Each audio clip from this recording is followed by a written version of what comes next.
So why do we do smoking? Well, it's especially important in the eastern part of the states, the coastal plain, and you go from Virginia and Maryland down to Georgia. They smoke it mainly in the eastern parts of the state. We are a high humidity area. You go to the western part of the states, you go over to Tennessee, Missouri, those areas inland where much lower humidity, they don't smoke as much. In fact, what I have read, about 50% of the country cured hams are smoked. The others aren't. And I think the reason is this high humidity does not allow the ham to dry. The ham has to dry more than what it is now. If you had your ham weighed after the washing and all before we went to smokehouse, we weighed them all here, and these hams will lose anywhere from 10% to as high as 14% during the salting period. The average is around 12%.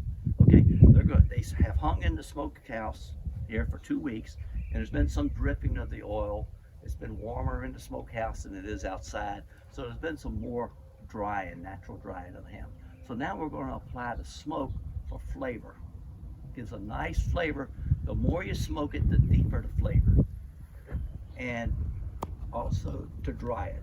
So you want a cool smoke so that we don't cook the ham and dry it too fast.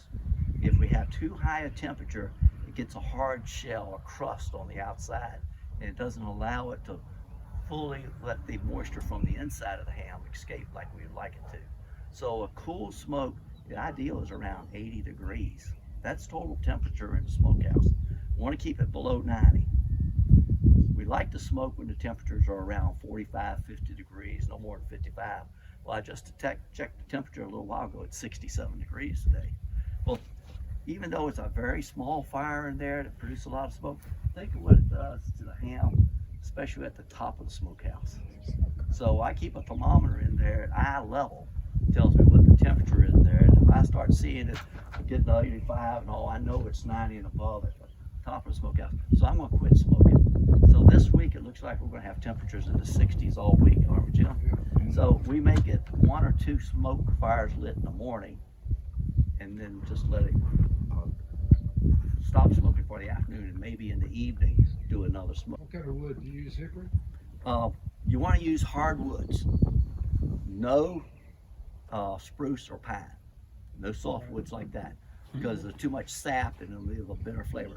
Hickory is the #1 wood that's used in the country for smoking. It's because it's readily available in so many areas. Fruit woods are great, like any of the apple trees, pear trees, peach trees, any of the nut woods, pecan, hickory, oak. We just build our fires. We try to build a little small fire. We just start smoking, and we quit smoking when we think the temperature or the color of the ham looks right. When these hams come out of this smokehouse, they'll be at 90 days of age. At 90 days of age, and that's from day 1 when you first salted it, that makes the country cured, salt cured ham. So when you go to the stores and you see a country cured ham, it's a 90-day-old ham, and whatever age it's been sitting in there, before it gets sold. Now, the premium hams that you pay a lot more for, say like a Smithfield ham, or a Wigwam ham, or I don't know all the premium names, that ham has to be 180 days old, because that extra 3 months of aging adds additional flavor to it. It's a stronger flavor. Now, the ham has continued to lose weight. If you keep these hams for 2 years at your home, it'll be a hard ham. It'll have a good flavor, but it's constantly losing weight, so it becomes harder to carve. Okay.